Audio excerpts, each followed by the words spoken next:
Ladies and gents, boys and girls, pronouns of your choosing, welcome back to the Firefighters podcast. My guest on the podcast today is Andrew Lynch. Andrew is an award-winning journalist and the editor and publisher of Fire magazine. He's also been editor of the International Fire Professional, the Journal of the Institute of Fire Engineers, chair of the Firefighters Charity, and a trustee of the Fire Service Research and Training Trust. Fire Knowledge is a fantastic publication that brings together a team of fire sector specialists, combining former chief fire officers, senior advisors, and experts in the field of publishing. Their mission is to help to maintain the UK's position as a world leader in the fire and rescue sector, and to make a significant contribution to the body of knowledge and expertise that will keep the UK at the cutting edge of professional practice in the fire and rescue sector.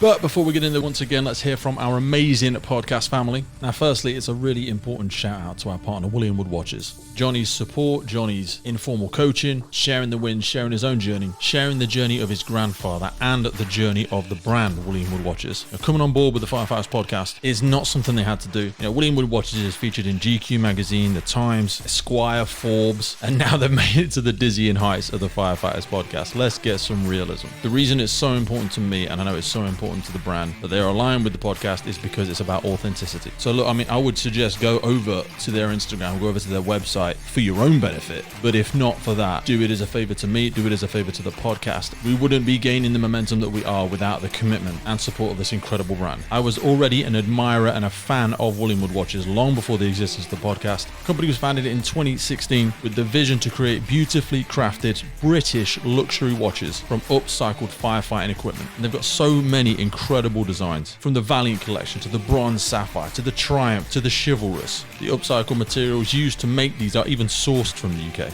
The detail that goes into making these watches is so incredible. Even so far as that the London Fire Brigade helmet is actually melted down into the crown of the watch. It's named after the owner's grandfather. William Wood did 25 years in the British Fire Service. But for me, above all of that, and the thing that gets the most mentions of my watch, is the strap. It's fire hose strap. I know it's something they're so proud of. The straps are cast off Angus Duraline British fire hose rubber. You see them in the red, the yellow, I think there's the blue there now. There's just so much thought's gone into this. They are the longest serving partner of the podcast, and they hold a very special place in my heart, not only because I love the watch, not only because it gets a lot of mentions, but because I've seen this company evolve, and I know Johnny and the team are going to go all the way. So whether it's a retirement gift, whether it's a birthday gift, whether it's a gift to yourself, congratulations on a challenge, on a project, on a promotion, get over to williamwoodwatches.com and check out some of their incredible timepieces. I hope you enjoyed my chat with Andrew today. Anybody that is keen on personal development is going to enjoy this one. So without further ado, buckle up for safety, and I will see you crazy cats on the other side. Andrew, good morning, sir. Hiya, you all right? I'm wonderful, sir. How are you? Yes, not too bad, thank you. Thank you so much for reorganising, and thank you for your patience this morning. That's fine. Has this happened before? No, you're the first one. Hopefully that makes you feel special. I've always felt very special. Have we to be very discreet and not mention that we screwed up the first time round, or can I drop it in? Of course you can. Yeah, it's a big part of learning, and getting second chances and trying to do it right first time, but knowing that, you've got to try and control the controllables at the end of the day. Brilliant.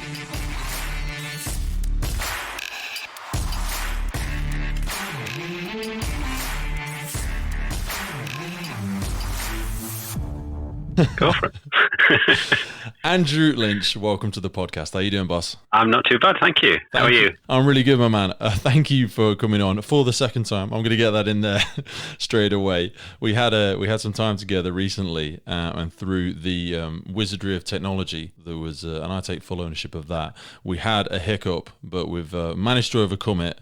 We've leveraged our resourcefulness and our perseverance, and we're here again to double down for the second take. And I have to say, the first time around was brilliant. It was were amazing. The best honestly, podcast the best nobody will ever hear. It's hilarious from start to finish. This is going to be a devastating letdown in comparison. It'll be the one that got away. The part where you alluded to the secrets of the universe was especially insightful. I inspired myself. I thought you did. Where you turned the water into the wine as well, that was a specifically. And I appreciate in an audio form it was difficult for people to truly appreciate that anyway. But Inspiring nonetheless. So, Andrew, for people that are unfamiliar with yourself, and ultimately you're here today to talk a little bit about fire knowledge as well, give us an intro as to how you find yourself talking to us today and what fire knowledge is all about. Basically, I got asked to do it, and as any willing journalist will attest, if you get asked to do something, you generally do it to see what the crack is. But we spoke previously, and we spoke quite in depth about the company that we set up a couple of years ago, 2019, just before the year before COVID, global pandemic struck, which is not the best time to set up a company, but it evolved from Fire Magazine, which is most people will be aware has been going since 1908, and I've been editor for the past 20 odd years. But we wanted to bring the magazine more into the sector. Previously, we'd been owned by a number of publishers who've done various things for it, but we had a feeling a few years ago that we really needed to make it more fire service centric and bring in more expertise to inform that. So basically mould those of us with publishing expertise and a little bit of fire knowledge alongside real in-depth knowledge about fire service progression, which is really important to us. So we formed the company back in 2019. The global pandemic struck and we faced natural struggles. But from those struggles came a real resolution to move the product forward. I previously pitched it in a very elitist sense. And I was speaking to one senior officer and he said, "Who's Fire Magazine for?" And I said, "For those senior officers and those on progression." And as soon as I said it, I thought this elitist claptrap has got to stop, and especially in the era we entered into. And I basically then said, let's open it up and make it available for everybody within the sector who's got an inkling of curiosity about the wider issues that are involved in the fire service and career progression and such like. So one didn't need to be on the promotional hunt, but just with a modicum of interest in what's happening in the fire world. And so we basically did a bundle offer, print and digital, offering to fire and rescue services at an accessible price to make it available to as many serving personnel as possible. And helped by, I suppose, by the virtual media that evolved instantly with the global pandemic. We got to speak to many, many chief officers and communicate what we were trying to do and how we've evolved the offering. Unfortunately, we've really took off, and it's absolutely flew in the year since we did it. We launched it. We've had an additional 32,000 subscribers, wow. which is just it's phenomenal. I couldn't have imagined that. 3 in 4 fire and rescue personnel can now access Fire Magazine. You don't have to read it cover to cover, folks. Don't worry. But we are working with fire services to sort of flag up articles that may be of interest to you in particular in your service. And I think that's the whole point, is we're not trying to make converts out of everybody. You don't have to agree and read with everything that's in there, but it's just about piquing the curiosity to get bits and pieces that may help you in the day job, but may also help you progress. We are very heavily into personal development. And as I said, it's really taken off. We've got, there's dozens of fire services have signed up, and I think that's absolutely magical. And I'm very grateful for those services that have signed up, and in various formats. They've really taken it on. They've done bespoke packages that suit them and suit their structures, and it's working really well. We've captured the whole of Scotland, Wales, London, South East, the great county of West Yorkshire.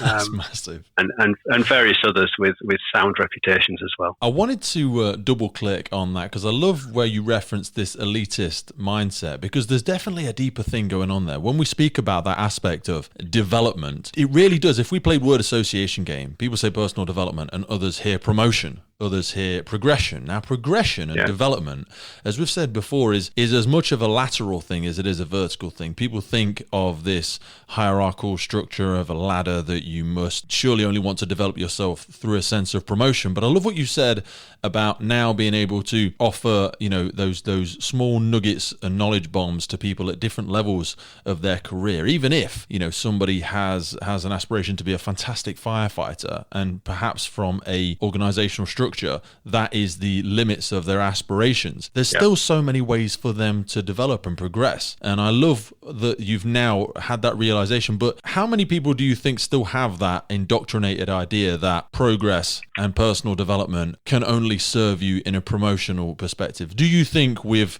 really caught up to the idea that development is for everybody? I don't think we necessarily have. I think we're still very much in the mindset, as you describe it, as that if you want to develop personally, then you have to go on the promotional trail. And I think that's hogwash. I think there are many activities that people and initiatives that fire and rescue service personnel are undertaking at the moment that are massive interest to other services, but don't necessarily get promoted in the right way. They might not come under the right banner. And I think a journal such as ours is really useful for sharing that knowledge and insight and initiatives that really help people, not necessarily on the promotional trail. It can be just in terms of what they can get out of their career, their lives, and linking up with people as well. That networking and having similarly minded people to communicate with is really useful. We observe that with the likes of the Asian Fire Service Association, Women in the Fire Service, various other networks that are really useful, not just for progression, but also for personal growth. And I think these are fantastic networks, and we're part of that. We try and link people up and help people to understand better their role and what they can contribute. Sorry, you said about the value of association. I just wanted to pause there because I feel like you kind of undersold yourself as well when we spoke at the beginning, because yes, you were given an opportunity, and yes, you kind of always feel like you say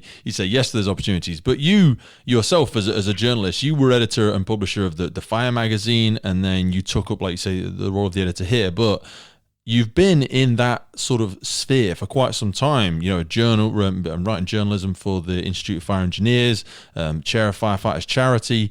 How did you find yourself in the emergency services sector? Because it's a strange niche to double down into when historically you started off traditionally as an editor and a journalist. Yeah, I think I just kind of stumbled into it, and then sort of through the rabbit hole or whatever, I just got further and further involved. I got dragged in, and it's a fascinating area. And I think that the benefit of being editor of Fire magazine is that you get to have fingers in lots of pies, lots of contacts across the whole sector. And the more I've been involved in that, the more that I've wanted to contribute and felt that I had something to say. And it takes a number of years, but I don't think it's. I think I've been fortunate to be in that position and have always wanted to kind of extend that.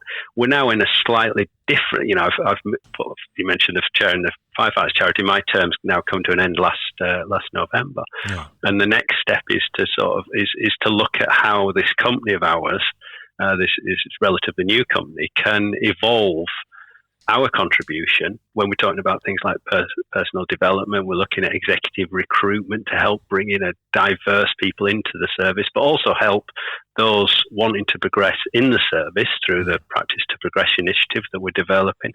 And that brings in, it helps everybody. And I think being part of the sector and knowing people within the sector, that there isn't a discrimination thinking, oh, we just want to bring in people from outside, or we just want to see people from diverse backgrounds progress. We want to see everybody have the opportunity to progress and level the playing field as much as we can. So I think it's great to be involved, as I'm sure we've spoken about.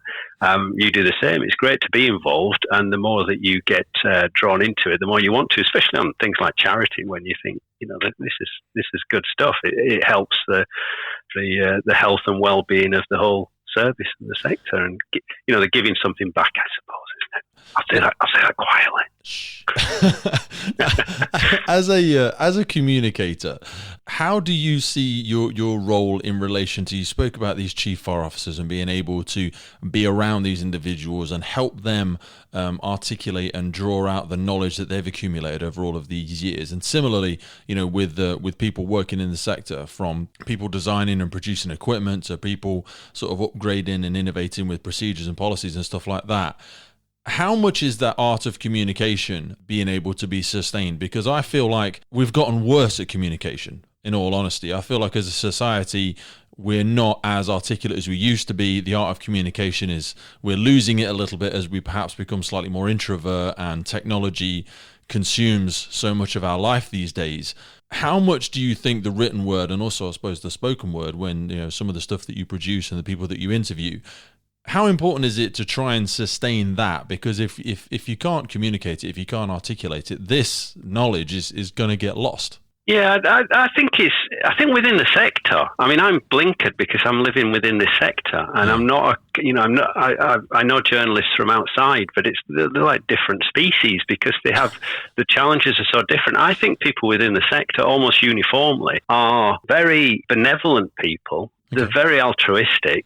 And it's across the board. I can't target a particular area and say, oh, well, they're a bit selfish, those lot, the chief officers or whatever. They're not. They're gregarious, outgoing, communicative people who want to help and put something back and they spend their whole career doing it. It's the public sector mentality. And I also strongly believe that within the suppliers and the service side, who often are ex-fire service themselves, and often get branded as industry and this kind of commercial, and these sort of words that mean absolutely nothing other than the fact that they're contributing to the health and well-being of the service and the public. So I think you're pushing against a long way of saying pushing against an open door. When we've put events on, people are always willing to contribute, to impart their knowledge. And do so willingly and hopefully at little cost as possible. And that's the same across the board. So I don't see this as some sort of dark art by any means. I think people across the board are wanting to contribute. I think there's a misunderstanding quite often. And there are communications challenges around the intent behind some of the initiatives that happen. And inevitably you get clashes between trade unions and what have you. That's an inevitable part of life. But on the whole, I think it's much more productive. And I'm not just putting a rose-tinted glasses on this. I think the sector as a whole is as progressive as it can be under the restrictions of the structures that have traditionally been in place and the institutions that are in place, as pointed out by the HMI reports. This is not a people issue. This is an endemic, systemic, historic situation brought about by governance structures that are often archaic, and you look at PCCs and different models trying to shake things up. It's not an instant solution. No. So I think there's a habit of getting introverted and thinking, oh, what an awful service, we're not treating our people as well culturally, etc. I don't think the situation, the issues are as stark quite often as people realise. I'm not downplaying some of the really important issues that have been pointed out by HMI, but I think we should be realistic about the people within and the intent and the purpose and some of the initiatives that are already taking place across the board to resolve those issues, of which we feel strongly a part. And certainly when it comes to personal development, we want to stand shoulder to shoulder, help people to progress, help people to progress from within and without the service, and to increase the diversity and the appeal of this wonderful part of the world. No. I was going on a bit there, Pete.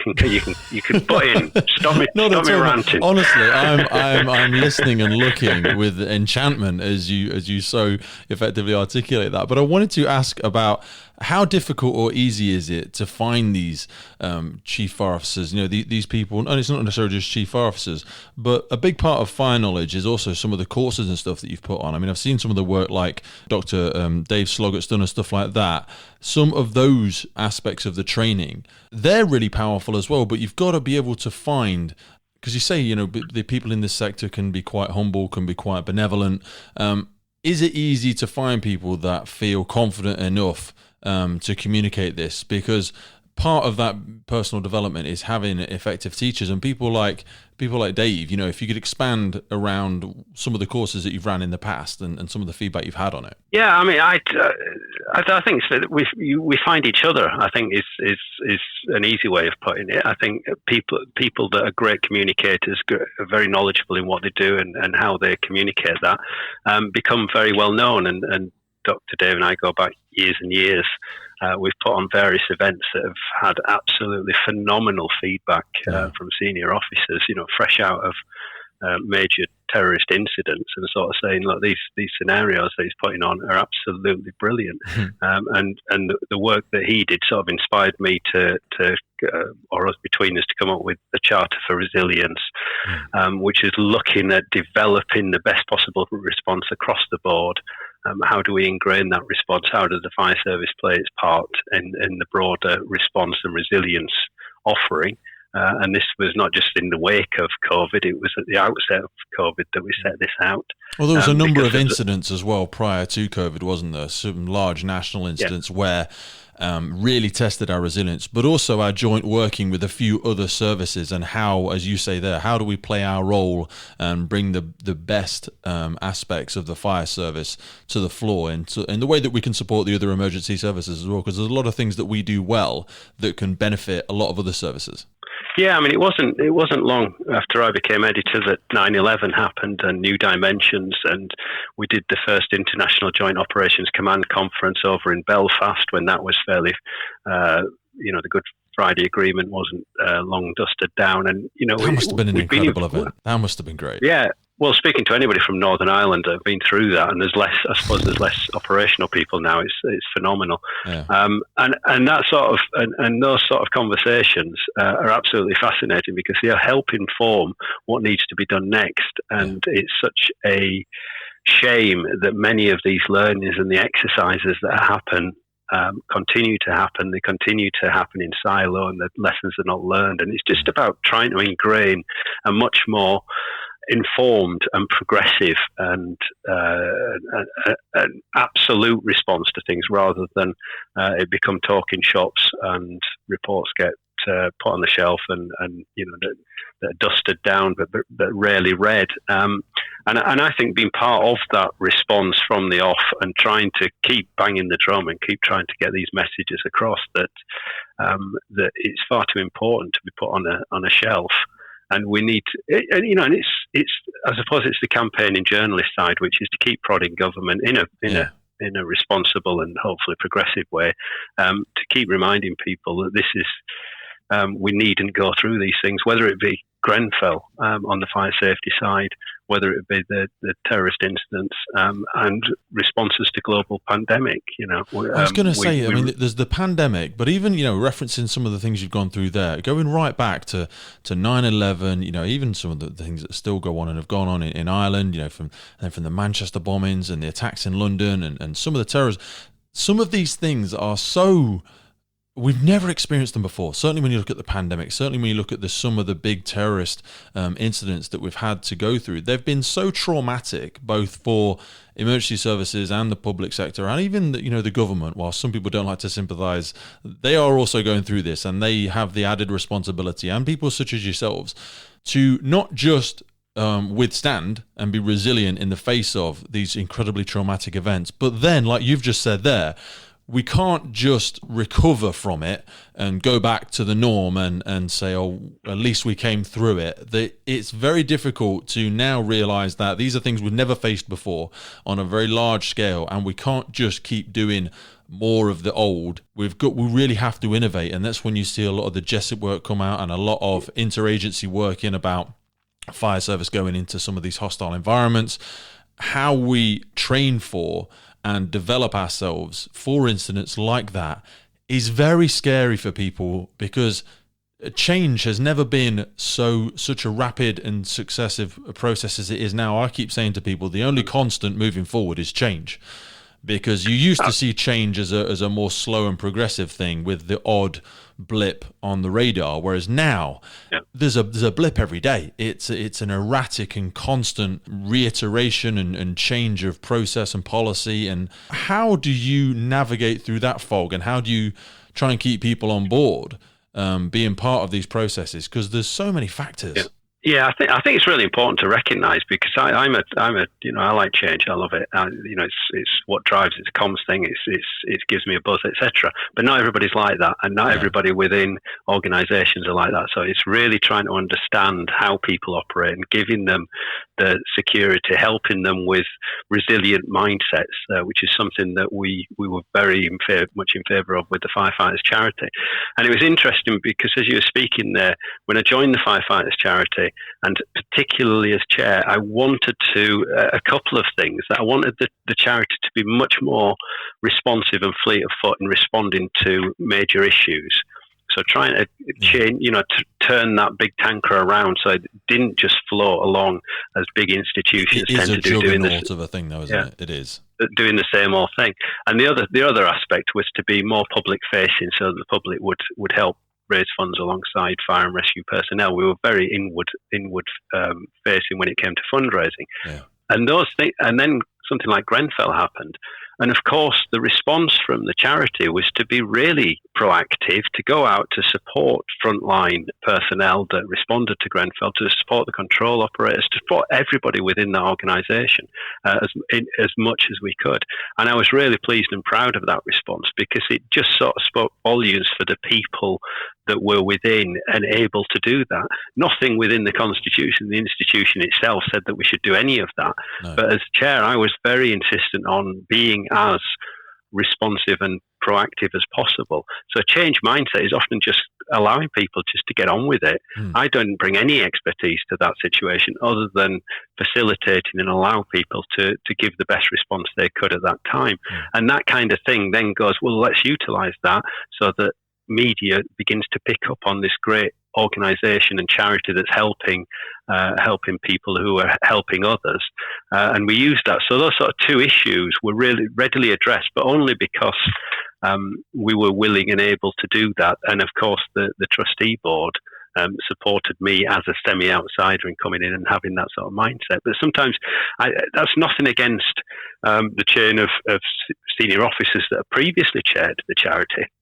And a couple of them would say, actually, you need somebody from outside. You need somebody with a different mindset to try and re-energize, to do things slightly differently. And I think the charity continues to move from strength to strength. The great tragedy is that my replacement, Paul Fuller, who took over as chair, sadly passed away recently, and had so little time to sort of carry things on. So quickly. It really is only very recent. Yeah. Paul Fuller is the chief of Bedfordshire and was the chief of the chair of the firefighters charity, the chair of the Children's Burns Trust. Was involved in so many different areas across the fire sector as a whole, not just the fire service. And as he was coming up to retirement last month, unfortunately was diagnosed with cancer. And just as the treatment was starting, really, he was sadly struck down, which was a great loss, obviously, to the service, the sector, and his family and close friends. We were looking to work together in the company as well, and looking at putting on events. So he was looking at the next stage of contribution. But Paul was forever involved in every aspect of the sector, and personally speaking, a very close personal friend, and an incredible loss, a devastating loss to all within the sector. And he brought a form of leadership that we talk about now with diversity, that, that human, down to earth sort of appeal.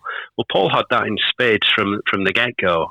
He could walk into a room and light it up, and really just an absolute delight to be in his company, with the humour, the twinkle in his eye. But I remember years ago at a chief officers conference where he was with his then baby daughter, who was bringing the house down.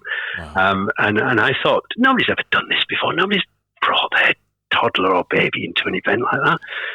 This man's like a human being. What's he doing? He's not been a faceless grey suit. And Paul was like that from both personally, whether you sat having a drink with him or you're at a formal event. He was irreverent, he was outrageous, but he was also incredibly respectful. He did things the right way, but would also be incredibly good fun at the same time. And yes, every event that he's not there is an incredible loss. I love what you also said about when we were speaking about the way that the work the charity had done. As you sort of transitioned out of it, and as Paul began his work with it, it's really been something that I've seen a change in focus. And I love what you said there, and maybe there's something in it around Paul's level of self-awareness and how much he valued his own sort of mental health and being himself when he was around other people, not feeling the pressure to sort of subscribe and adhere to these old archaic ideologies of how he should be. The charity really had took on a higher level of focus on well-being and the mental health aspect of it. How had that conversation gone between you and Paul? Because I've seen Paul speak about the importance of this before, and it was evident in how he had a healthy balance. You've said how he incorporated his family into a lot of the things that he did, and he seemed to really hit the nail on the head. Was that a conscious focus between the two of you to sort of have a greater awareness of the physical and the mental health? No, and I think I need to be wary in terms when we talk about a great personal friend, and then he took over as chair of the charity. He took over because he wanted to, and when a force of nature like that was ready to do that, knowing that he was coming up to retirement, they'd have the time to give, etc. It's an open forum. And we never sort of conspired to say, "Oh, I will pass the baton on to you." It wasn't like that. Okay. But inevitably, we had conversations around resilience and mental health and well-being, and Paul had that mentality from the start of not only having it in spades himself, which gives great encouragement and support to staff and the people colleagues you work with, but also encourages other people to look at how you can build that resilience and how you can face up to some of the issues, including the challenges that he had. He had a great response to that, and sadly had so little time to actually exercise that. But I think he serves as a great inspiration going forward, not only for the charity, but everything that he was involved in, which, as I said, is extensive. People know him from so many different forums. And I would see him because of a very fortunate and privileged position of being editor. You get to sit in a few of those forums. And Paul was omnipresent, but delivering on each occasion. He was chair of the Fire Sector Federation. When we need somebody to step up in a temporary position, Paul was there. And he was forever there in all these different positions because he knew the leverage that he brought, the influence that he brought, the enthusiasm, and people followed him. And therefore he was omnipresent, and he just delivered time and again. And he once described, or he frequently described, he said, we're all Marmite, so we have to sort of put up the person that's most relevant in the particular situation, but we're all Marmite. And I reflected upon that when he passed away, and I thought, we're all Marmite. You weren't. People just did. The only way that people didn't take to you is because they didn't understand you. And that's back to the communication thing.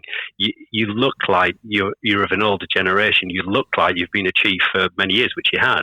But that meant nothing. You actually got to know him. You actually spoke to him. Even for a few seconds, you'd realise, oh, this is the most down-to-earth person, the greatest communicator that you could come across. Much in that respect, he was being misrepresenting himself there. He wasn't Martin. Nobody had anything much to say about Paul. I mean, one of the things you demonstrate so lovely there, and I think Paul was great for it as well, is the aspect of acknowledgement. I wanted to ask you about the awards that you do. So every single year you do the Excellence in Fire and Emergency Awards, where you do recognise individuals such as Paul and so many others. I think that's a wonderful thing, because I think something that I have not seen a tremendous amount of in sort of the past years. I think we've been so busy trying to serve the external world and serve the public, as well we should be, that we can get quite poor at acknowledgement. I mean, how long have those awards been going on, and how crucial do you think acknowledging ourselves and each other is to encouraging people to continue to develop? We started in 2014, and it was Paul and myself that co-hosted the awards, and it set off a trend by which we continue to this day of having either 2 or 3 or 4 hosts, and they're always from in the fire service. We never go down the celebrity host aspect. You could say that's because I'm cutting costs. It's not that. We get real talent from within the sector. I think last time we had Sabrina Cohen and Dave Etheridge. We've had first couple of editions, Paul and I had a little double act going, and I didn't want to continue that for fear of repetition. But we always, in one way, shape, or form, managed to sort of showcase it at some point. But the point of it was to, as you say, was to really address and celebrate people that under-acknowledged in many ways. And the amount of times that senior people said this is so useful. After Grenfell, people were saying, this is what we need. We need this kind of positive feedback and recognising particularly people that would go under the radar. I mean, when we first started, we did a few of the what I'd call the fire service celebs to put us on the radar and to get the attention. But the more we've been doing it, the more we've gone for those 50-plus year veterans that people only within their services have heard of. And I've got a couple of names that spring to mind. Dennis Wickham from Hertfordshire, who won the Unsung Hero category over 50 years service. Roger Nunn from Cambridge, 42 years of 100% availability, which I think is reasonably impressive. Noel McKee from Northern Ireland, raised over 600,000 for Firefighters Charity and various other charities. So, I mean, these are fantastic people. I think what it was all about was a few years back when the most inspirational woman winner said to me afterwards that she was inspired by the people that she sat next to, the Danny Cottons of this world. And although she'd done great in her career, she'd kind of thought, this is where I've got to, this is where I am. But after those conversations and receiving the award, so I'm going to continue now. I'm going to try and get as high as I can, get as far as I can. And that kind of inspiring, feedback is exactly why, that epitomizes why we do the award and why they go down so well. It's, they really are from the industry as well, which we sit alongside. There's not this sort of segregation that tends to go on where you sponsor it and then sit at the back and fire service get all the acclaim. We've put people together and we have a celebration, and I think that's a wonderful thing. And it's something that Paul Fuller was intrinsically involved with from the start, and helped us to sort of elevate the whole occasion. But it's what we're about. Obviously, we can't always have fun and do it and celebrate in that convivial sense. But within the magazine, we've got the tagline now of informing, engaging, and inspiring. That's exactly what we want to do. And I think that's as good a raison d'etre as you can have, and that's why I spoke to the fire and rescue services with confidence, saying, we've got something to impart here. We've got something that is of use, and we want to inspire people. We want to get them involved in the discussion, in the conversation, and help the sector understand some of these issues. When the HMI can come along and pillar organisations for not supporting people enough, then we can say, well, in our small way, we can provide a service that is accessible, affordable, but also is of real use as part of this great fire and rescue service. I think you offer like a wonderful scaffolding effectively kind of around a lot of these emergency services, around a lot of the services and brigades across the UK, because I hear what you're saying, and I love so we speak about the inspiration side of it there, but also the resources that you provide. So when we talk about inspiration, we all want to see these development aspects repeated, but a big aspect of repeating something is that, how does the saying go? It's, what gets recognized and rewarded gets repeated, and we often miss the first bit of that. We want to see these great behaviors and these great developments repeated because we've got to become not necessarily more resourceful, but we've got to keep that resourcefulness. We've never arrived, we've never finished in this eternal desire to try and innovate, to continue to deliver the very best for the money, I suppose, in terms of the public's perspective, give them the very best service. But we can never forget that recognize and reward thing. I think for some people, and I've seen this across services, I'd love to hear your opinion. Is there an aspect of finding it hard to justify the time or the cost or in recognizing and rewarding people, even if it's just something as simple as, putting on awards nights and celebrating people and having them be acknowledged by their colleagues, by other members in the service, in the sector? It hasn't got to be, it's not, rarely if ever is it a financially incentivized thing. Just that aspect of recognition is a big part of being able to see this repeated. So when you talk about inspiring people, is that a big part of the magazine? Because I see some of the individuals that you feature in it and how you provide those resources. Is that what I'm seeing?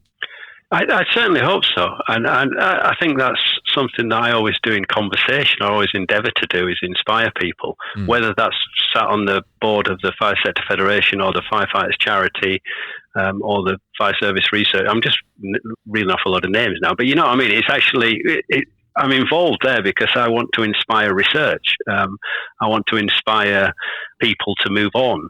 And the magazine is no different. We've been, you mentioned change there. Being around since 1908 means that certain, you mentioned institutions as well. It can get very staid. How could it not in many ways? And I've been editor for 20 years. How do you keep reinventing, revitalizing, keeping the really strong, the good, healthy traditions, which I also recognize with the Firefighters charity. When you talk about change, people automatically sometimes get very polarized and think, oh, that means you want to throw out the baby with the bathwater. Yeah. Whereas I've always thought, no, keep the strongest traditional elements. Tradition can be a great thing. That reputation, that the ethics behind it, the morals, the mission, the moral compass. You want to keep all of those things, and then you want to bring it up to the 21st century and say, right, well, how can we revitalize this? How can we up the ante on this? I say it's like you want to hammer off the structure that's taken shape on the outside. The core, like you say, the ethics and the values, nobody wants to get rid of that, but a lot of these systems and a lot of these thought processes will have been built in a time to serve a circumstance and serve a situation and serve, like I say, a period of time. And we're not there anymore. So we can't get too precious, no matter whose names are associated with things, about procedures, policies, thought processes, corporate structures, and even structures within the fire service. They were built for a time that we're no longer in. But like you say, we're not throwing the baby out with the bathwater, those ethics and morals and values. And there really is kind of as innovative as the fire knowledge is, there is quite a classic feel in the way that it's professionally run as well. Well, I certainly hope so, but it's those guiding principles that are most important to me. But also, as a what I would say is a learning organisation, a learning person, is that you look around what's happening. And at the start of the pandemic, I had to look at subscription base. I had to look at what was working in publishing, and I was really joyed to hear and read that the print product was going down well still. Yeah. And that was surprised me. I thought it would all be digital, it would all be online, it would all be different sort of subscription services.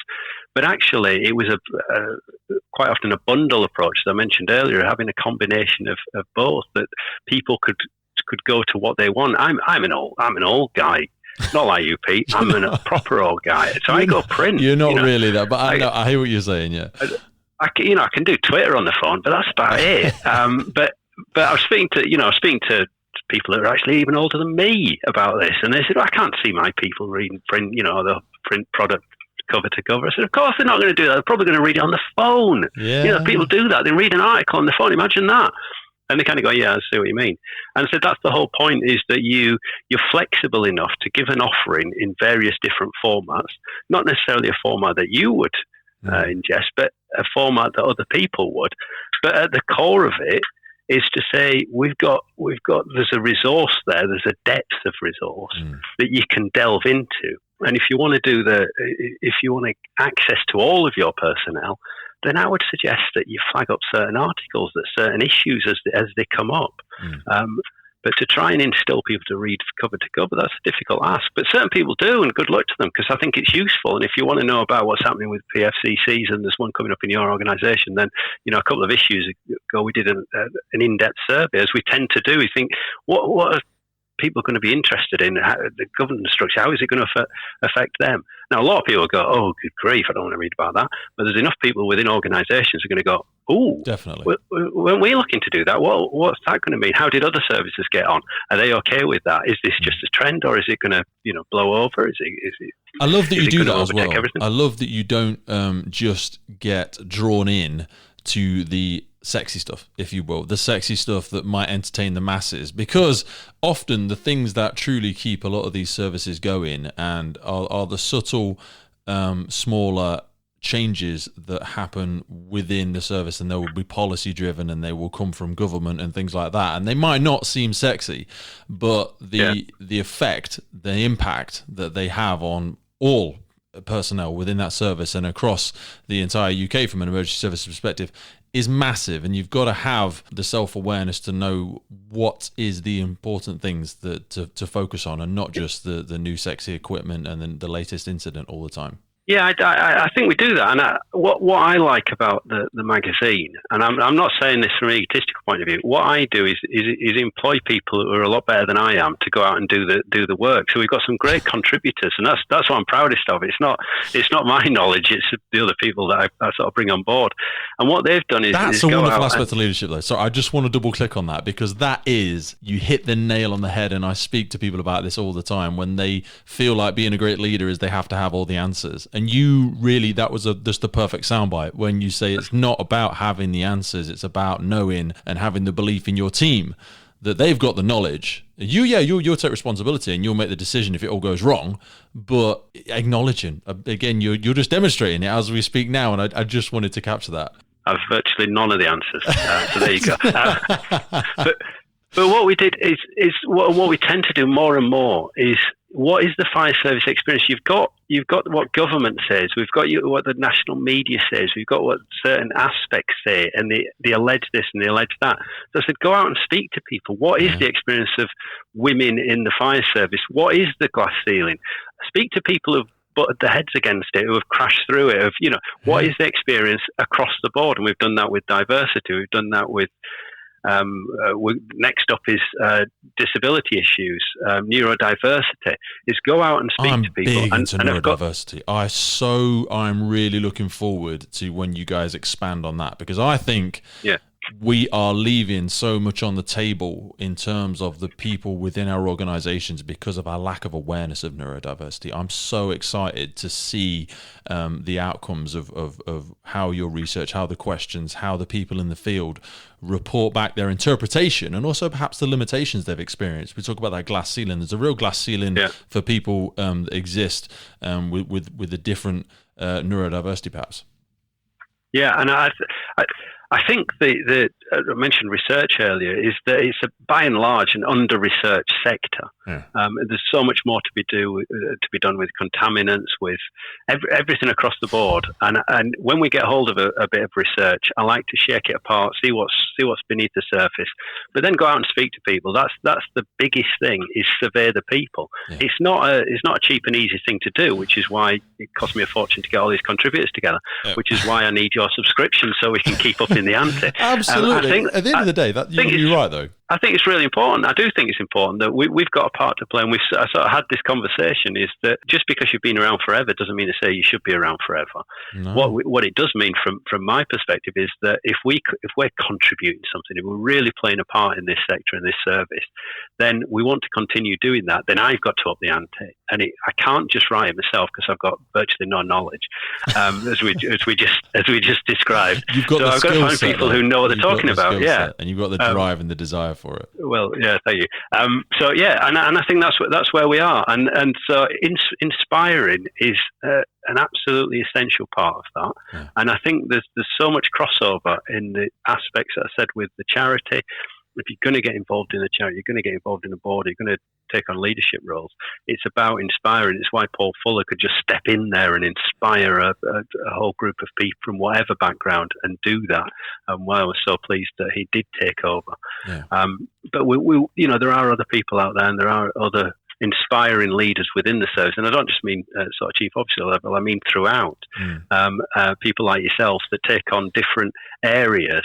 You don't have to be heading up the organisation to show real leadership and real advancement, as we've recognised at the awards. You get hold of an initiative, whether it's community fire safety, working with the local children, young people. It's kind of a whole list of areas within the sector where people have shown great leadership, and it's just a privilege to be around people, and it makes it easier when you have people around a table and you say, what we're covering next, and they're assailing me with ideas. I mean, I've got a couple of ideas, but I'm going to give credit to the contributors as well. So the more ideas you come with, the easier it makes my job, and we can cover more. Those ideas that, and it kind of that intermediary period. You referenced the podcast there. I see where we sit in the middle of all of that is, I like to catch people such as yourself where they are given the middle ground of being able to slightly take off or even totally take off the professional hat, even for a moment, and have the conversation that's being had in those rooms before people feel the overwhelming pressures. And there shouldn't be a difference between the professional hat and the passionate hat. But I like to see people take the professional hat off, let down the passionate hair, and speak about a subject matter or speak about something that they think is right or they think is wrong or they think is inspiring, without that massive fear of the ramifications that might come from putting it in print or putting the words down on something, or feeling they're representing their service or they're representing their company. It's that middle ground there, and I love, and I know you probably have these conversations every single day behind closed doors, and I love to see that more of that passionate rawness, whilst the end product of Fire Knowledge is not raw, we're seeing a lot more of that come through, and that comes full circle, I suppose, back to neurodiversity. We're allowing people's passions to come through, not feeling like they need to be forced into a professional box that they feel they're never going to fit into. They can just do what they do passionately and still professionally, but it's a balance there, I suppose. Yeah, I find it interesting because obviously the debate is getting squeezed, and you've got this very polarized views, and people tend to shout each other down, which is a great pity, and I think it's completely unnecessary. I think within the realms of what I do, I'm very privileged is that I get to have a say, and what I try to do, and certainly in the comment piece, is to engage people. And to engage people, you can't just do a list of management speak. You need to kind of form an opinion, throw it out there. And I think as long as you're doing it with an element of a strong element of compassion and understanding, is that people might not agree with you, but they know you're coming from a good place. And I think that's what I would always try and do, especially at the moment in this day and age, is come from that good place and say, I'm supporting, I'm compassionate towards people's positions, but I can also form an opinion. And I'm very, I did that within the charity. When you're talking about mental health resilience and health and well-being and some of the awful situations that people on the front line have been through, and we help them, but also at the same time talk about resilience. How can you learn from that? Post-traumatic growth and such like. And I'm really passionate about how can we help people be more resilient going forward? So inevitably there's difficult conversations that you're going to have around the edges there, whereby you're not disrespecting people who have really difficult and been through difficult issues, but at the same time say some people don't, some people cannot cope, and we want to help from the offset. And have a grown-up conversation about it. But that's the important bit, is that we're trying to help people. We're not trying to tell people what to do or anything like that. We're a resource, and utilising that resource. And that's when you can bring in things like neurodiversity and the different experiences people have. But I think it's good to have a debate and a conversation and a real I wouldn't say argument, but really get down to the issues. And I think that's what a forum like Fire Magazine is for. I think the events that we put on, it's for that as well. And I'd hate to think that we've become this kind of distilled, very cold sort of management speak journal that is just there for personal development and ticking boxes. I think that's awful. I don't think we're that sterile, and never would want to be that sterile. No. But at the same time, if you're signing up your service for all your people to access this magazine, you don't want to be hearing tub thumping, let's take it to the streets. You want to hear a very mature discussion going on that can engage people and get those conversations going and invoke that curiosity. I think one of the chiefs mentioned to me, how do I get I want my people to be curious about not just within this service, but the wider service, the neighbours, what they're doing, how that impacts on what we're doing and why we're doing something that they've already thought they were doing ahead of us and all this kind of stuff. And you go, great, we can do that. Curiosity is that first step towards really, really getting engaged and inspired in what you're doing. And I still find that with the sector and speaking to manufacturers, what is it you do? What are you trying to do? And we have that conversation in the magazine where we get new-ish suppliers coming and say, we want to reach fire and rescue services. Well, what do you want to reach? What do you want to tell them? Yeah. It's important how you address that communication. And engage with that readership and those people that you want to reach. I think it's really interesting that what you said about people who have historically always done it very well, now sort of turning the mirror on them and getting them curious. You spoke a lot about curiosity, about how and how they've developed that, whether it's resilience, because you can arbitrarily just say, oh, some people aren't cut out for the sector, which is, it's a very ignorant mindset to have. We're bringing people into the sector now in a different environment than has ever been. So having those conversations with people that have been in 30, 40 years, but having, like you said, mature conversations about, well, what is it about your experiences? What is it about your approach? What is it about the way you see your job, the way you see developing in your role? What is it about that specifically makes you the way you are or makes you curious? What is that? Because the ignorant answer is to turn around and say people just aren't built for the sector. They're just not cut out for it. They're not resilient enough. They're not strong enough. They're not tough enough. They're not hungry enough. They don't care enough. Well, maybe not. I think more often than not, it's not. It's just that we haven't got the same environment. We haven't got the same structure that we once had. So being able to have those conversations must be quite insightful, but also quite challenging, because you must come across people that don't know how they do what they do. They can do a great job, but they break it down? Can they unpick the stitching and tell you how they've been so effective at what they've done? Yeah, it's interesting because, the more self-aware individual will be able to unpack all that. But the rest of us, we kind of going, how do you do what you do? Oh, that neighbor, how do I do that? How do I do that? Yeah. It's not always that easy, and I think it's often getting that. I think I referenced that earlier, that where are you coming from in the first place? That's the values thing behind the beliefs. Those supporting kind of foundation blocks are really important to understand people, and therefore you can unpack everything else, because everything that I do within the fire sector tracks back to exactly what I am in the rest of my life, and the values and the beliefs that I have around that. There's no difference. If I want, I said, if you weren't doing this, what would you be doing? I'd be doing some form of, I'd be writing bad poetry and performing at stand-up club in Hackney and getting booed instead of I thought you still did do that. I thought I saw you.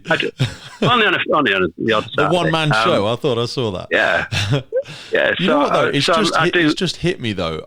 Because I was listening then and I was hearing your role and what you do, and it struck me the aspect of sport, because it's the whole thing about not all great players make great coaches. And I see you in that coach communicator role. You know what I mean? You've never been whatever an operational firefighter. You've never been a chief fire officer. But even the best firefighters, the best chief fire officers, can they articulate, can they communicate what they're doing? Not always. They don't know why they're so effective at what they do. So that's where I see Fire Magazine, Fire Knowledge as such a crucial way to be able to unpick, distill, explode, and then pick apart, and you coming up with these resources for those people that do want to emulate or repeat or develop or grow or nurture that aspect of themselves that they see demonstrated so powerfully in somebody else. That's where I see it. I feel like it's just hit me like a lightning bolt. Does that seem true at all? Or am I just off on some bloody rant? I mean, I like it. Sounds good. So it yeah, sounds great. I'm not sure it makes any sense, but it sounded good. I think it does in terms of. Well, I was previously. I think I mentioned at the start about coming from many publishers have owned Fire Magazine, and it's very difficult to speak to publishing regimes about what you're trying to do, how you're trying to do it. Why it's important? Why is diversity important? They don't care. Is the revenue? And this is not all of them. I hasten to add. Okay. But why isn't the revenue going up? Why aren't you getting more income from this and that? Why aren't why are the ads not up and blah blah? Now, when you kind of bring it in and you're responsible as much for the company now, then it was embarrassing previously not to just to talk about it, just to put it in print and say, this is what you should be doing. Because it's like, oh, Lynch is rattling on again. Go back to your bad poetry in Hackney.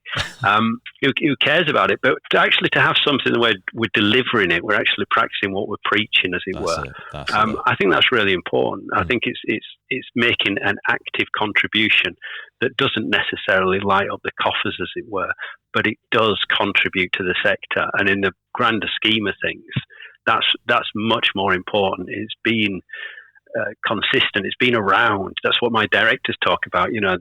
We want to be around forever because we've got something to contribute. We've got something to say, and we've got something to add. And that's as good a reason as any for sticking around. Now, and I can still do that. I can still do the bad poetry on a Friday. Of course you can. Absolutely. Knock yourself out. Now, we've come to that part. People desperately Googling me doing bad poetry on a Friday, you're going to be terribly disappointed. You're not going to find me anywhere. We'll force you to put in a special feature. We've spoken a lot about development, about challenging ourselves, and we've come to that point in the podcast where I want the two of us to kind of challenge each other, because I know for me personally, brevity is something I struggle with on an almost daily basis, and I'm sure in your roles, you've got to make that 500 words. You're not allowed 600-700. So I want to come to that quick fire part of the podcast where I'm going to force you into a little bit of a corner and ask you some quick fire questions. Now, we've said, and I'm going to force myself to ask this question briefly, we've said we're not allowed to acknowledge professional people all the time because these examples exist everywhere. So, in your personal life, I want to hear somebody that inspires you personally that no one else, maybe somebody else has heard of, but nobody else has heard of, nobody else is aware of. Somebody who inspires you and why. Well, people will have heard of him, but it's back to value stuff, and I never realised it until I was a lot older. But I was named after the boxer Joe Frazier, who fought Muhammad Ali just after I was born, and he beat him. And my middle name is Fraser. And it was such a pivotal moment, my father naming me, because he became, obviously when I was growing up, my hero, and I learned all about his background and his impoverished background and the contrast with Ali and the way that they lived their lives, etc. And it was so pivotal in speaking to me about diversity and the importance of acknowledging people from various backgrounds. I'm sure my father was thinking slightly archly, given his background, Irish-Scottish sort of background himself. Yeah. But it was just, that was one of those things where it was an unconscious assimilation that took me many decades to realise that. He was doing me a great favour there, speaking to me about those issues from the very, very earliest stage. I'm not advocating fisticuffs or anything like that, Pete. That's not what it was about. It was just, there's many lessons to be learned from boxing. It's my middle name, and that's where it came from, and I'm eternally grateful from that. So I think that was an easy answer. That's why I jumped to that one. Leadership. Now, we've spoken so much about it here, so I want to force you into 2 or 3 things. We spoke a lot about Paul. We spoke about some great leaders in that you've had experiences with. But what are the most important 2 or 3 qualities for a leader to possess? Humility, humanity, humour. 3 H's, I think.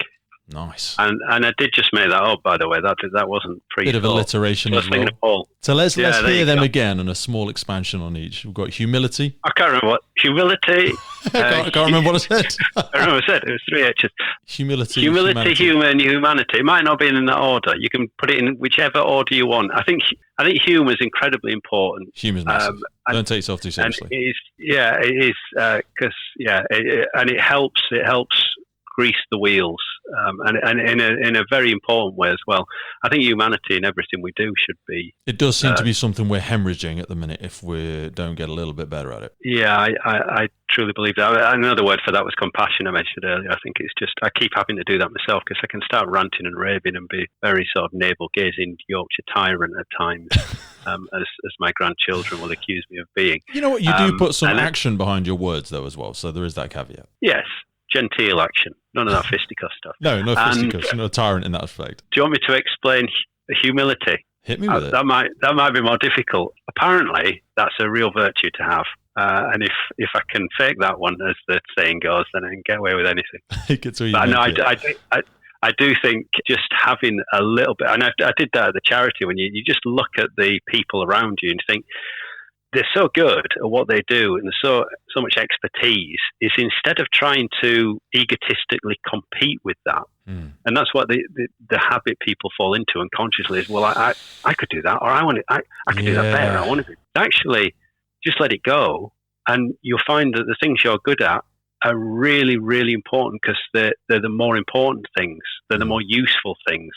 And you talk about a humanity as a leader. Well, all of the stuff that is incorporated within that, if you unravel it, the compassion, the decency, the love for others, the understanding, those are the most important things you can have. You can have all the smarts in the world, but that doesn't necessarily navigate your way out of a paper bag. No. You can always employ, you can always bring on side really, really smart people, but they don't necessarily make the best leaders, as it were. No. I think they can be encouraged to do so, but I think it's much more important. And the older and I suppose less wise you get, then the more you understand that those things are really much more important. I'll ask my 8-year-old what I'm good at. And she will say that, the really important things, like getting her a drink and things like that, and being a daddy, and throwing her upside down, grandfather more like.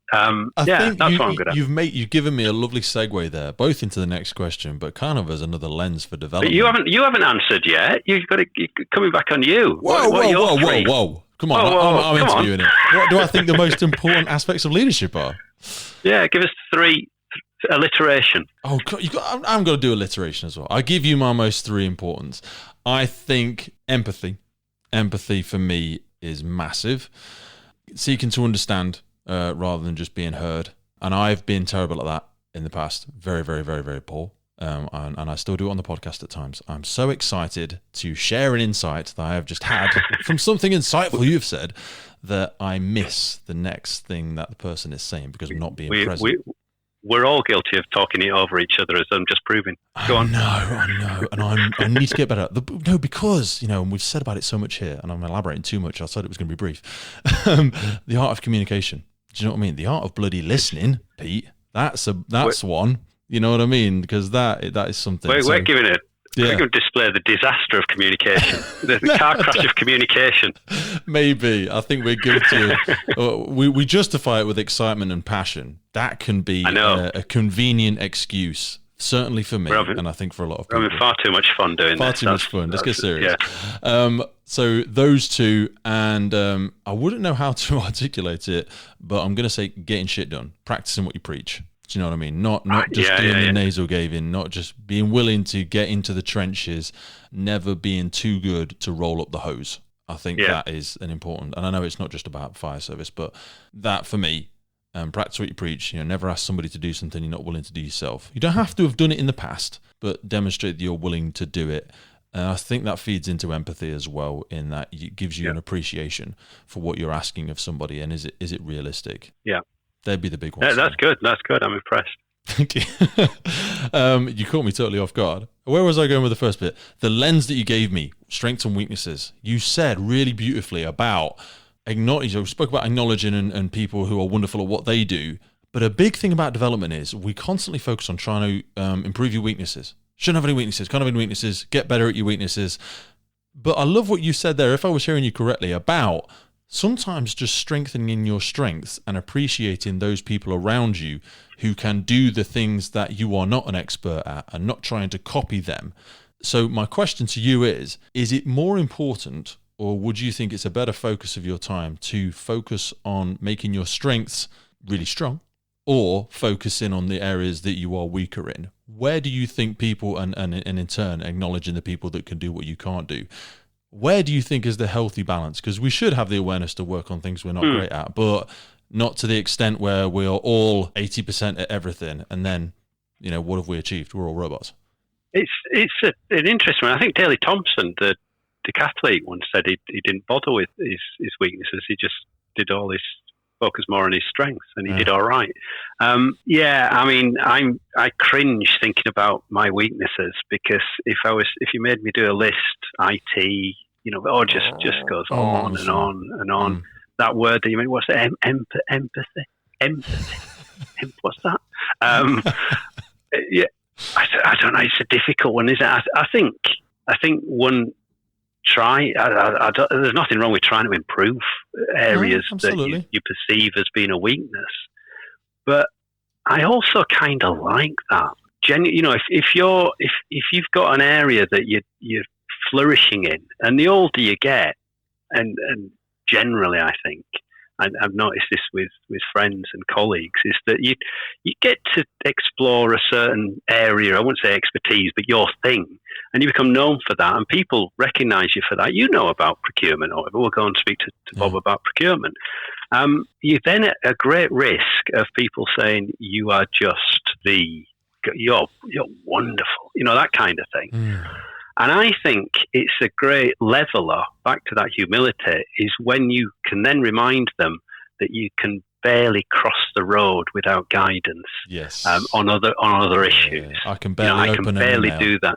It's just, that's why having 3 grandchildren who are at various levels can basically critically pan me in every conceivable way.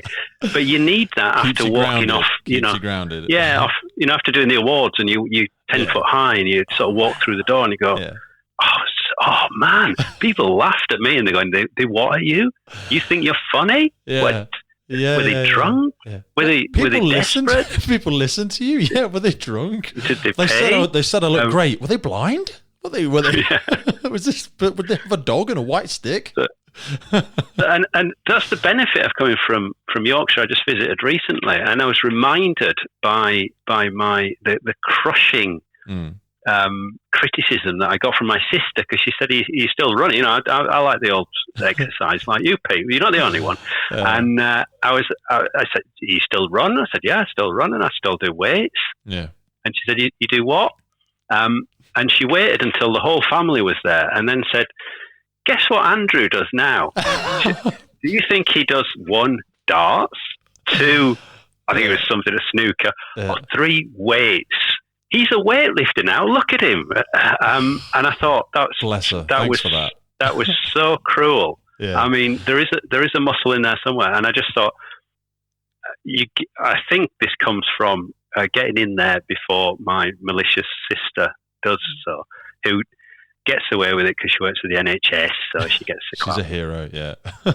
She's a hero. I think I mentioned it in a previous interview. She's a hero. Through great teeth.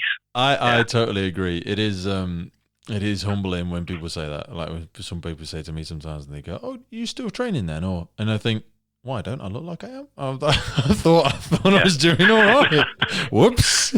Bit of self-awareness. Are you still shy? Yeah. Can you not speak to anybody? You say, well, that was when I was 3. Yeah. Give me something. Do you still wet the bed? No, I don't, to be fair. Half a century ago. About 30 years, to be honest. Yeah. Oh, well, I just know it was something you used to struggle with. Thanks. I appreciate that.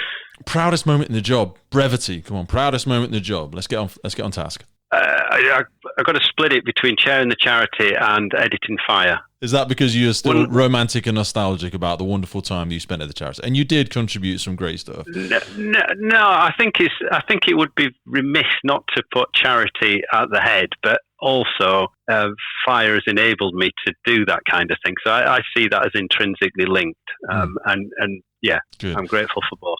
You spent a lot of time with authors, with other illustrators. You're very aware of a lot of resources. Professional question: is there a book, film, documentary, resource that somebody that's never done any, or that thinks they've never done any personal development? Where could they start? Where's the first place you would point somebody to say, "I tell you what, start there and let me know what you think about it, and I'll maybe give you a nudge afterwards." I wouldn't start at Ken Wilber. I'd probably finish there. Go for Viktor Frankl's Man's Search for Meaning. That'll whet your appetite for life. Absolutely. For people that are unfamiliar with that, give them the brief overview of his story and his journeys in. Yeah, it's like Primo Levi, who came from was subject to the Holocaust and Auschwitz and the concentration camps, and somehow managed to survive as thousands around him were dying, and he linked into we're talking about resilience, a state of mind, and realised that having something to connect to and some mission in life actually transformed his whole way of being and led to a sort of a psychotherapeutic approach that he practiced, I think, back in It was in that Austria. change, wasn't it, in that mindset where he saw himself as his role was to tell the story after he had survived through it. He was going to document it and take the lessons That learned. was his mission, yeah. Absolutely. And if he hadn't envisioned himself as that, part of that process was in order for it to come to fruition, he was going to have to survive it. And it kind of gave him a strange detachment aspect. It's a wonderful book. It's a wonderful book. We're not being brief. For God's sake, Andrew, I'll take some responsibility for that. Sorry. Meanings, good things. Find one. Absolutely. Habits, very briefly. Habits. What habit do you think, personal habit, you've developed or really doubled down on in the last sort of 1 to 3 years that you think has really helped you personally or professionally? Habit. I suppose the discipline of how I approach life, which is a habit of instilling a discipline around exercise, healthy eating. I did think you were going to say weightlifting meditation. as an obvious meathead now, as a real gym bro. I thought you were going to say weightlifting. Yeah. Just the steel. You can see me on the screen. You'll be like that. That's why I'm shying away from the camera, you see, because I feel very inept, very inadequate. Far from it. It's just the opposite. I would say that would be a habit of is a lifestyle sort of habit of doing that and giving some sort of structure to the day. I think COVID taught us that, didn't it? I think so. People out there with your wine. We've all done that as well. We all have our vices. Yeah. And let's look to the future, Andy. So Fire Knowledge, Fire Magazine, what's next? We are entering a strange and fascinating, exciting, scary time now, post-pandemic, hopefully. We're talking post-pandemic. Let's talk about it like it's past. What have people got to look forward to? What can they be looking to see coming through the magazine, through Fire Knowledge in the coming months, in the coming year? What's the big focus? I wouldn't say one thing. I think it's that progression, that and assistance with that progression. Our practice to progress is going to be unveiled probably in the new year, which we took from a police model, whereby we're helping people from before interview stage, getting all the advice necessary and the coaching in order to help people to progress through where they've struggled in the past. And that really will help and influence people from all backgrounds within the service. And please just check out our website and look out for that, because I think it'll be useful for all. As we're doing with exec recruitment, as we're looking to do in the magazine, which is to cover everything. And if there's anything that you aren't seeing in there that you want to see in there, please do drop us a line. And if you aren't seeing it, just tell your line manager, because you should be. And that's a huge ambition, is that I'd like everybody within their service the opportunity to be able to access the magazine. Yeah. And I'll keep banging that drum until we get there. Because I think it's an asset for everybody to. So all of that will be in the notes for the podcast, both from a service perspective for people listening in that feel they want their service to be able to have access to this. Of course, they can join up and subscribe for themselves, but the ultimate goal is to have our services lead by example and truly invest in something that's going to develop their people. I mean, personal development should be an aspect of personal accountability to it as well, but as from a service, we have an obligation to have at the interests of our people to develop themselves. So we've got to really lead by example. Yeah, I think it's much cheaper, you see, if you do it through the organisation. I think that's, we're not about fleecing organisations, about public service organisations, where they're about supporting. So if you're to do it individually, it's going to cost, comparatively speaking, a fortune. But if you go through an organisation, then you're going to get it for a massively reduced rate, and that's what we're here for. And we know it's expensive to develop people, but you can develop people and they might go on to other services, and we think, oh, that's a waste of time. But worse than that, if you don't invest and develop people and they stay, then surely everybody loses. So this is is where it needs to be heading. Absolutely, yeah.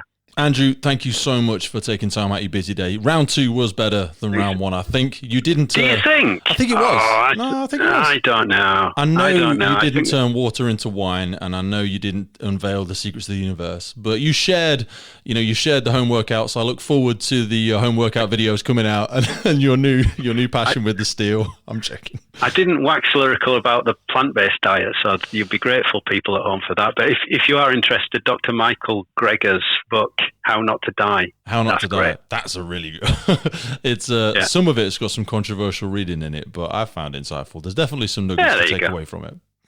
Andrew, thank you so much. As I say, the notes will be in below, and I look forward to seeing you, hopefully, the Marriage Services show this year, and definitely the awards. Yes, we'll do. I look forward to coming in and acknowledging and recognising everybody that's, because there's been some incredible ambassadors really step up to the plate during this challenging time over the last sort of 18, 24 months. So I look forward to seeing how you decide who we're acknowledging next. Not you yourself, but I know we do it as a group. Absolutely. Wonderful. Thank you, my friend. Take great. care of yourself, and I will speak to you soon. Yep, you too. Cheers. Take care, Andrew.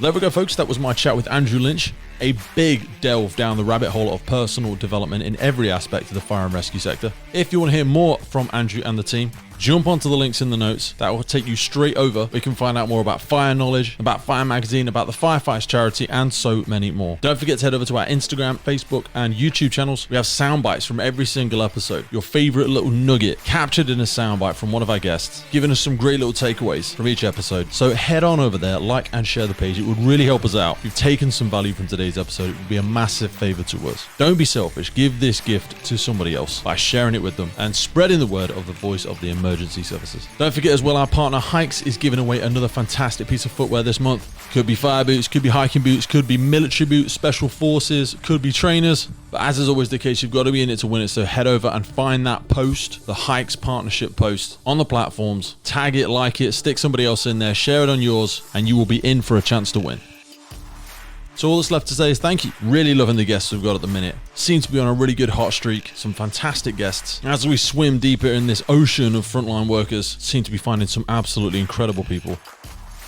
And it is my eternal mission to hunt these people out and serve them up on an audible platter for your listening pleasure. So until our next feast, look after yourself, look after each other, stay happy, stay healthy, stay hungry, and I will see you again real soon, right here on the Firefighters Podcast.